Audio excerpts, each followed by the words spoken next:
Good morning, ladies and gentlemen, friends and family. My name is Robert. This is 7 Up and At It here on the Said It Show. Now, if this is your first time finding us, welcome. I hope this video will bless you. I hope it provokes you to want to have a deeper relationship and understanding of God and His Word. And I encourage you to come back each and every day as we continue to look at different verses of God's Word and to try to understand what He has for each and every one of us. Now, if this is not your first time, if you're an old hat and you come back every day or ever so often, God bless you. Your constant viewership is confirmation to me that I'm doing what God's asked me to do. So, new people tend to ask the question of, well, what is 7 Up and At It? Well, it's a daily devotional that focuses on a particular verse of the Bible, and we'll look at verses that precede it and verses that come after it. And we'll look at different translations so we can get full understanding and context of what God has for us in His Word.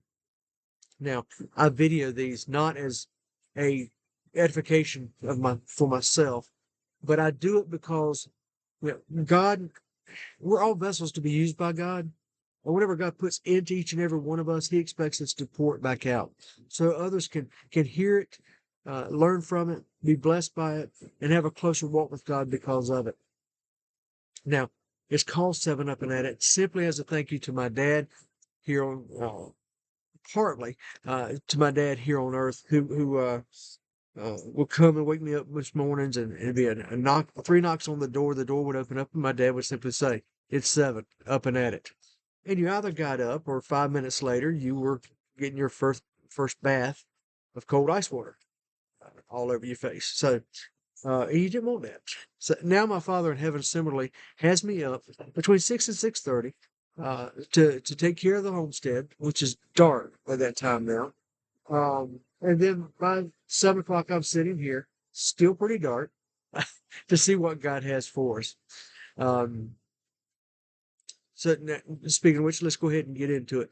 Uh, Verses. How do we find a verse to study? Well, it's basically we find whatever today's date is. So if today's date, today is October the 7th, we'll find a verse or I'll find a verse that matches that. And it's chapter 10, verse 7 of a particular book of the Bible, and that's the one we'll study. And so today it comes out of Proverbs. And this we're going to read out of I believe it's the Amplified today, if I'm not mistaken. Yep, it's the Amplified today. And it's chapter 10, verse 7 of Proverbs. And these are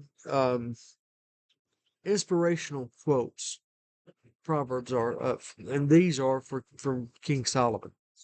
So, and this is one of them. And he says, the memory of the righteous person is a source of blessing, but the name of the wicked will be forgotten and rot like a corpse.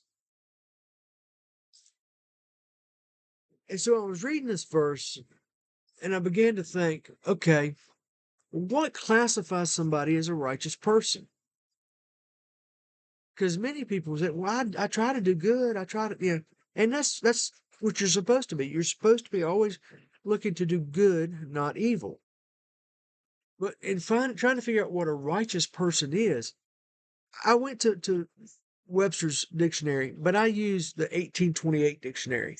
Back when the definitions were the definitions of what a word meant. Today, we use words to mean different things. That the original intent of the word does not.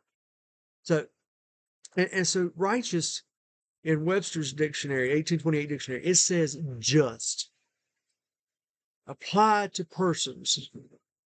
It denotes one who is holy in heart and observant of the divine commands in practice as a righteous man. So, in looking at that, it's really about being the servants of God and not slaves. There's a difference, okay? I want you to understand it. A slave is one who is bound and doesn't have free will um, to make his or her decisions. Whereas a servant is a person who serves God and does what God asks of him or her each and every day. And so when it talks about the memory of a righteous person is a source of blessing. So when you think of different people that have blessed your life, um, that have passed away, I mean, and there are so many. And to name one would be a disservice to all those that have blessed mine. So I'm not going to do it. I had entertained thoughts of doing it, but it's just not fair to all those who have blessed my life. And if we are friends and there's an individual in your life, and some of you know who I'm talking to, who has recently passed away,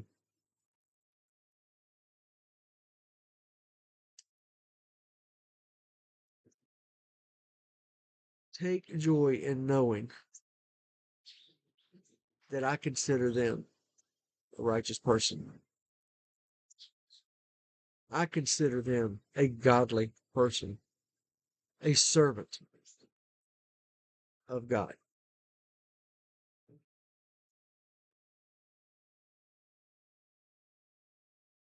Sorry.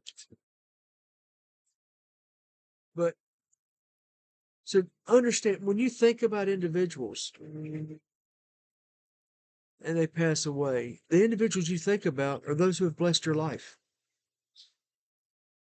You think about them more than you think about those who have done evil to you. Um,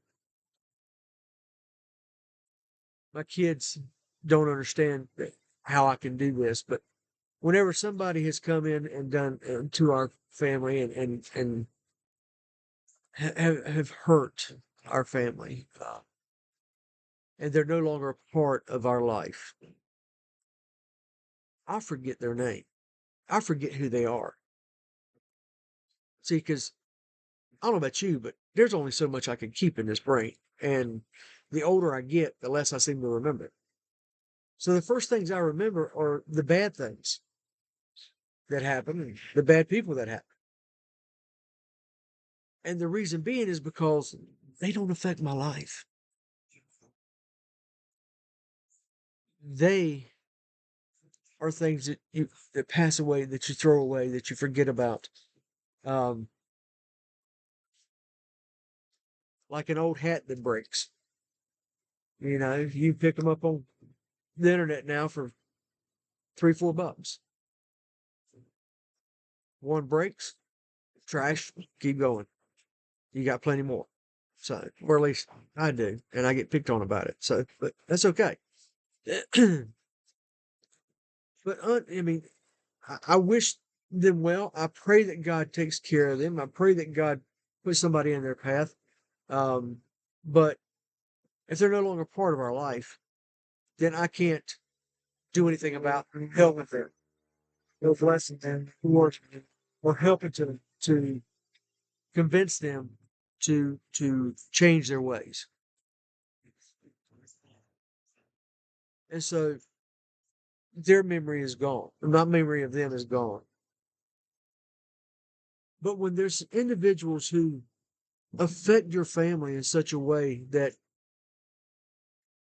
it blesses your children and it causes your children to be able to achieve things they had never achieved, that they may never have achieved without them, or individuals who, when you say something, they would send you a message and just or talk to you one on one about what you had said and and try to get you to understand that there was a better way to say it.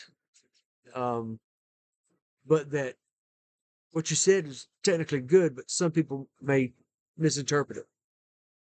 Or individual who You don't understand how they can knock doors of a complete town during an election year, and they're in their 70s. These are all people who have blessed my life and blessed my family's life, and whom I can never forget.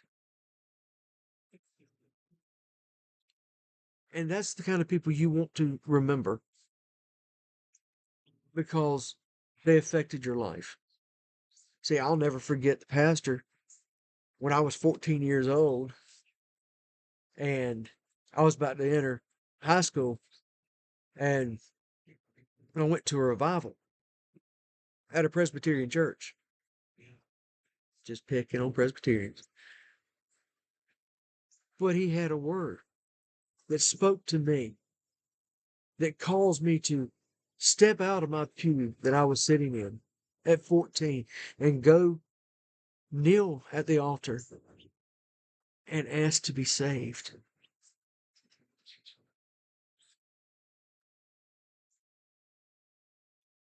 Later, to have him baptize me and to understand, and to speak to me, to understand, to help me to understand what I was doing, the proclamation I was making.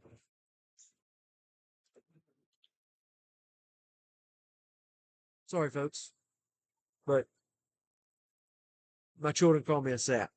So that's just me. Anyway, folks, I'm out of time. But I hope this blesses you. I hope it causes you to remember those people who've made a positive change in your life. And to those who may have hurt you, that are no longer part of your life, forget them.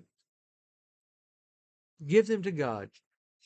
Pray that God takes care of them, and that his hand is on them.